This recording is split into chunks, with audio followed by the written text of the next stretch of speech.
Bună seara, dragii mei, a revenit. Vreau să continui etalarea.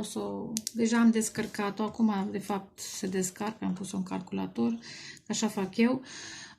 Între timp, am căutat și melodia era Conor Price, Still Hot. Și m-am uitat și melodia aceea Venom. Primul vers era Strong-Willed. Da, I got the shit. Whatever. A song filled with shit for the strong-willed, motherfucker, whatever. Deci, cu alte cuvinte, personajul acesta e obișnuit să aibă de-a face cu situații foarte negative, dar șocante, chiar demonice, interesant. Însă, cred că prezența voastră în viața, eu știu, în aura, în cercul acestui personaj, are un sens de catalizator, am zis, ca și titlul la prima parte, catalizator al trezirilor spirituale. Hai să vedem, că vorbeam despre remit când s-a întrerupt. Ia, o dată, de 2 ori, de 3 ori. Poate e mai bine cu videoclipul mai scurt posibil. Iată, valetul de spade, valetul de spade. Asul de bâte, hâși, hâși, hâși, yes! Vești bune cu asul de... Ia, stai, da. Uite, regele de monede. Un personaj cu putere, regele de monede, împăratul, tot aceeași versiune, să zic, un pic mai pământeană, mai puțin impunătoare. Dar e aprins, într-adevăr, cu asul de bâte și cu îndrăgostiții, s-a aprins. Ia uite, și regele de spade. Două versiuni ale acestui personaj. Una mai rece ca alta, una mai pământeană, pentru că și regele de spade și regele de monede sunt foarte cool, da? Foarte... sunt calculați. Bun strategi. Nu zic că regele de bâte nu e strateg, dar e altfel. Însă acest personaj ar putea să fie două persoane, doi bărbați pentru unele doamne, da, dar ar putea să fie alegerea acestui personaj de a aborda situația altfel, de a iniția altfel, de a iniția altfel. Hai să mai vedem ce ar fi. Pentru că am senzația că data trecută a încercat să iasă în evidență cu 6 de bâte. Astea au vrut să se dea la o parte. O să le pun deoparte. Ok, ce-a vrut? Ia regina de bâte! Măi, deci le-am mișcat și poate nu le-am mișcat. Interesant, vrea să stea pe acesta. Ok, aici stai. Stai, mămică, aici. Stai. What a freaky chick. Acest personaj e cam obsedat. Da, și totuși vrea să o ia de la zero. Regele de bâte. Știți ce simt? Interesant. Măi, e un personaj foarte pătinmaș, foarte interesant. Intens, vreau să zic, dar e și interesant. Așa vrea să zic, că e interesant. Bă, e toxic, ăsta e adevărul. Dar prezența voastră, că temperanța este îngerul lui Dumnezeu, da? Este singura carte care calmează acest tipar, da? Răbdarea, credința, rugăciunea, conexiunea cu divinitatea. E apa care mai temperează focul, da? Am zis, acest personaj v-a văzut o tentație, vă vede în continuare o tentație, dar cred că descoperă și altceva. Ia uitați, în secret, a înțeles, simte, nu că a înțeles, că nu e mental, simte conexiunea profundă dintre voi doi. Da? Și își dorește un nou început. Sau neapărat un nou început, că nu cred că ați relaționat cu acest personaj. Vrea să riște, să se arunce în acest... E o nouă realitate, mersi mele. O nouă realitate. Genul acesta de conexiune spirituală, nu doar emoțională, că poate o mai fi avut, mai răruț emoțional, dar o mai fi avut. Ia uite, sunteți voi independente aici.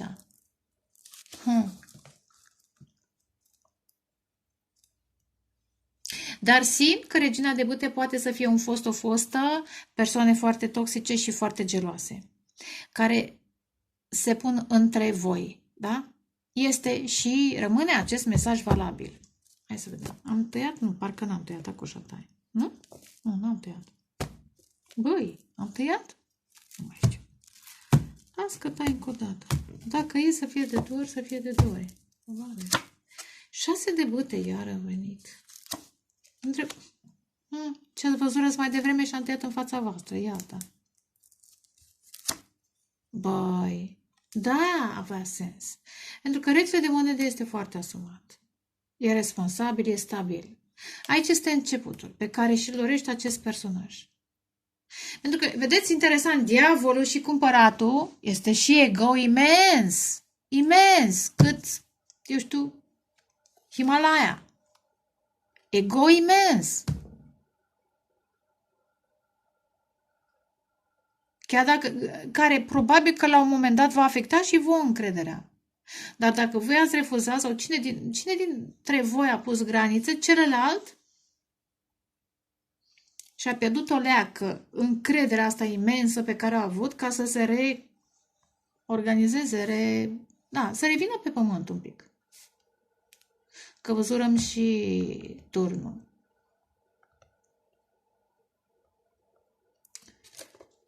Da, 6 de bâte. Da, comunicarea aceasta se dorește victorioasă.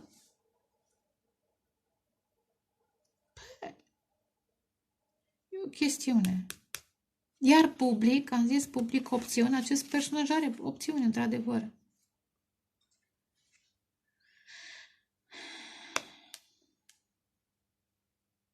Dar dintre toate opțiunile este aceasta. Unii chiar apropo de muntele Himalaya. Dar acum e atracția foarte mare cât Himalaya.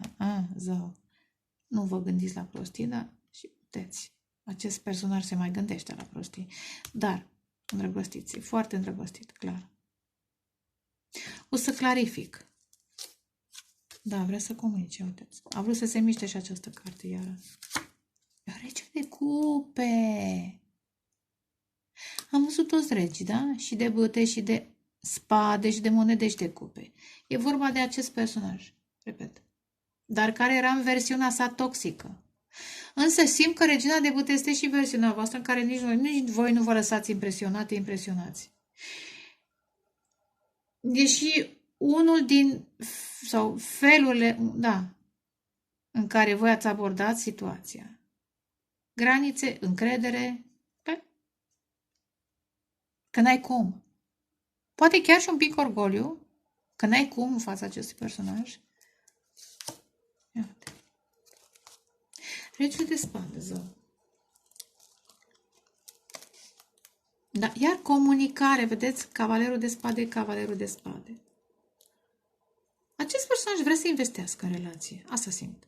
Vrea să fie corect cu regele de spade. Deși simte foarte multe... Ia uitați-l, de dânsul vorbeam. Care a vrut să aibă control, că asta s-a obișnuit acasă. Iar casă, control. 4.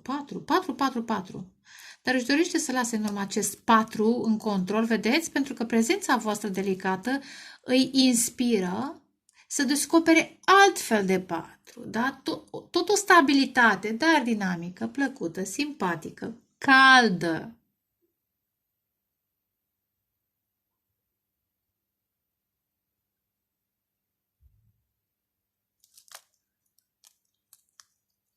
Da, vrea să demonstreze, vrea să fie asumat, dar să și comunice. Acuș, dacă se poate, că lucrurile au mers prea încet în anul trecut. Cavalerul de spade. Zău.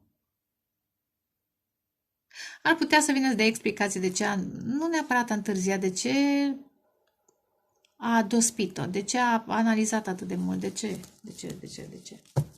Ar putea să explice. Ia clarifică în 6 de bâte. 5 de spade. De ce? Pentru că au fost conflicte. Și voi știți foarte bine că de-aia aveți și voi granițe și ați avut granițe. Au fost conflicte. Jocuri mentale. Ar fi și jocurile sale mentale? Dorința de a ieși în evidență prin jocuri mentale? Dar mai simt altceva, pentru că amândouă înseamnă și victorie. Și 5 de spade poate să fie o victorie într-un context mental, verbal, într-un război energetic. Da? Și 6 de bâte victorie. Ar putea să fie o variantă mai frumoasă a acestor cărți, victoria asupra acestei situații conflictuale. Iar 3, cel puțin 3, persoane care s-au băgat între voi, da? O victorie. Eventual victoria... da, justiția, echilibru. Posibil oamenii să-și ia karma, cei care s-au băgat între voi, da? Justiția, echilibru. Îndrăgostiții. Marea preoteasă.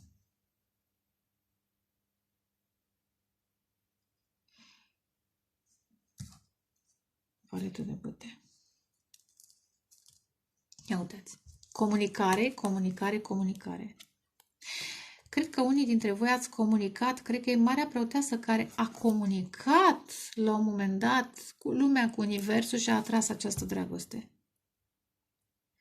Dar vedeți, voi ați atras o dragoste foarte puternică pentru că v-ați dorit, dar știți cum e? Eu zic că până nu trăiești, n-ai cum să... Da?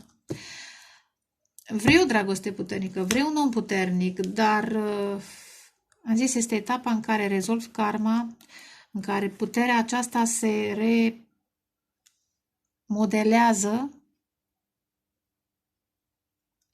Știți cum era citatul acela? Să conduci cu o mânușă de catifea. Da. Dai pom cu mânușa de catifea. Dai ordine cu mânușa de catifea.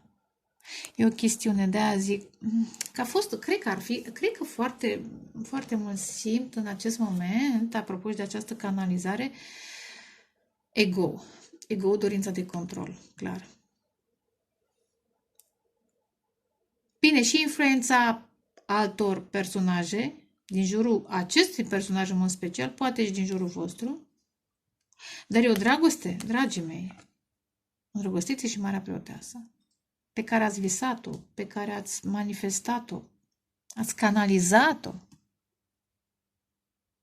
Interesant ce frumos mesaj zice. O dragoste Tora, care înseamnă lege.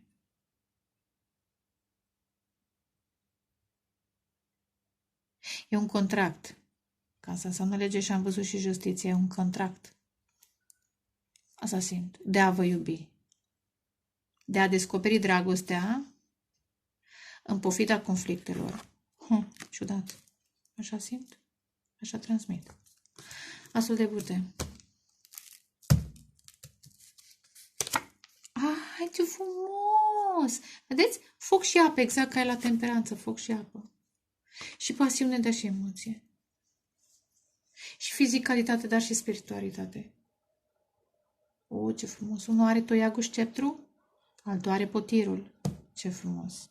Amândouă sacre, dacă vrei să le vezi sacre, amândouă profane, dacă vrei să le vezi profane. Ce frumos, băi! Doi oameni foarte puternici cu misiune, iau de 0, iar vrea să apară cu misiune foarte puternică împreună. 9 de cupe. Da, am zis că ați manifestat? Ați manifestat. 0.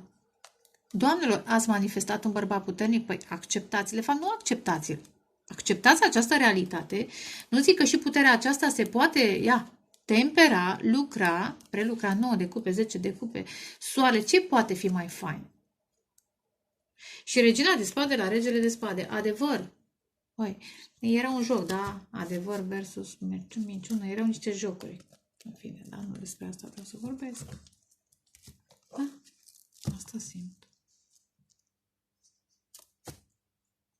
Regele de monede. Lumea! It's a new world. Da? Este o nouă lume în care acest personaj devine, dacă a fost conflictual, vă dați seama ce ați făcut? Sau ce urmează să se întâmple? Sau ce se întâmplă? Bine, nu doar voi. Divinul din voi, scânteia de divinitate, îngerul din voi, arhanghelul din voi, Cristul din voi pentru unii care știți, nu? Ce ați făcut sau ce urmează să faceți dintr-un personaj, dacă nu s-a manifestat, e pe cale. Vine repede această manifestare.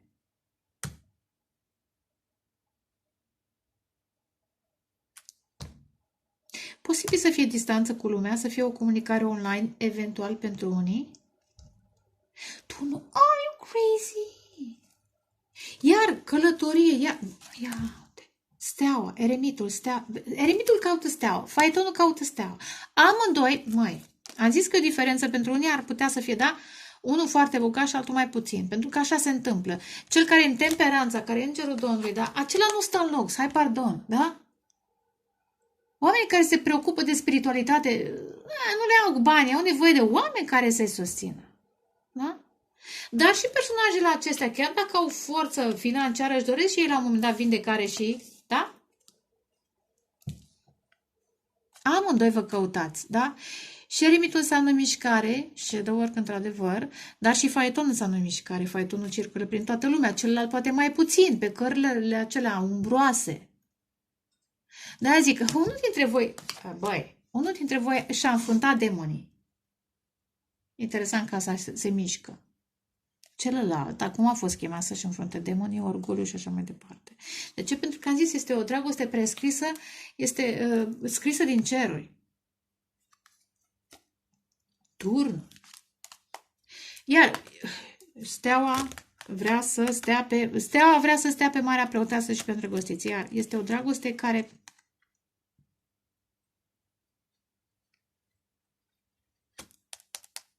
ce simt imediat să termin ideea. Am zis că acest personaj vine foarte repede, neașteptat. Faetonul înseamnă mișcare, cavalerul mișcare, foarte impulsivă, turnul șocantă. Dar steaua a picat pe Marea Preoteasă. O las acolo. A picat pe Marea Preoteasă. Sunteți în proces de vindecare a acestui contract. E provocat în această perioadă, provocată credința.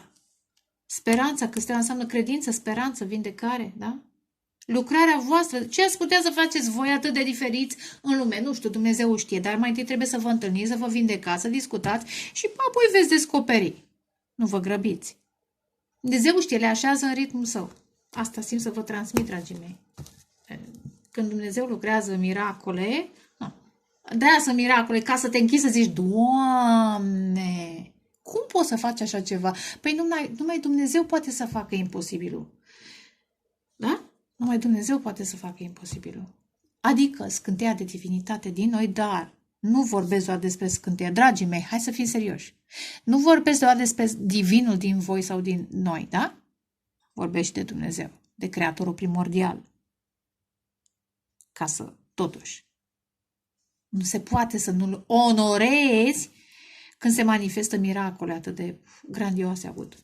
Fine. Clarificăm. Ce? Înseamnă că ce am clarificat? Mai clarificăm asul de cupe, asul de monede, nu. De bâte, o fiș de monede. 10 de monede, da? Legacy out. Dar trebuie să creați ceva. Și în plan fizic. Da, să inițiați ceva. Ia uite. Să începeți ceva împreună. Comunicare, ceva original, ceva care aduce adevărul, ceva care va trezi comunitate. Poate să fie și muzică, poate să fie versuri, poate să fie, eu știu, vreo chestiune care vindecă oamenii. Fashion. Poate dacă faceți, eu știu, textile inteligente sau, eu știu, glumesc sau poate nu glumesc.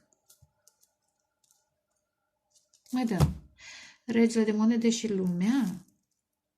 Eu, de fapt, ce făcui aici? Clarific a doua oară. Asta e, așa fuse. Așa fuse. Împărăteasa. Așa a fost să clarific a doua oară. Ok. Nu știu de ce am făcut, dar am făcut. Lumea împărăteasa. Regele de monede, împăratul și împărăteasa. Dar acest personaj probabil că trebuie să-l lasă un pic, să se tempereze un pic, ca să accepte că voi aveți și voi rolul vostru. Aveți și voi importanța voastră și cine lucrează cu dragoste, iar trebuie protejat, trebuie să îi se ofere, dar împăratul oferă împărătesei. Cam asta e. Împărăteasa devine împărăteasă prin ce oferă împăratul și o protejează și împăratul devine împărat prin dragostea pe care aceasta o oferă. Sunt două chestiuni. Nu poți să le faci pe toate, că e imposibil. Ia, regele și regina de monede. Un cuplu puternic. Dacă acest personaj a fost căsătorit, văd Capricorn în mod special, cu o femeie, poate fosta soție sau actuala soție a acestui personaj e toxică și se mai duce în stânga, în dreapta, pentru că nu are încredere, pentru că îl vede pe acest personaj intens și nu, în fine, nu e problema noastră să dezvoltăm. Posibil acea relație se va încheia pentru că, da, trebuie să manifestați relația divină, împăratul și împărăteasa, da? Și atunci nu mai este încheiere de capitolul pentru acest personaj. Repet, și el devine împărat prin această dragoste. Altfel era doar un împărat eclipsat. De ce? De relațiile toxice, de tendința sa toxice, de oamenii toxici din jur. Ok. Hai, nu e asul, e valetul de spade, fuga. Adică nu fuga. Valetul de spade. Judecata. Păi. Tiriririm. Poate v-a urmărit sau poate a comunicat altfel prea imatur în această ultimă comunicare, viitoare, nu ultimă, viitoare comunicare, veți avea niște revelații și unul și celălalt. Interesant ce am senzația că acesta va comunica ce mesaje a primit de la înger. Asta simt. Turnul, șocante! Șocante! What? Ce ai zis? Când? Interesant, ar putea să fie, poate o invitație pentru unii șocantă, care vă scoate eventual dintr-un context care nu vă reprezintă, pentru că și unul și celălalt aveți puterea să vă scoateți pe celălalt, vedeți? Vedeți cum scoate această stea? Vă scoateți din contexte diferite și să vă uniți, interesant, forțele. Da. Regele de cupe. Ok. 3 de bâte. Aici este speranța.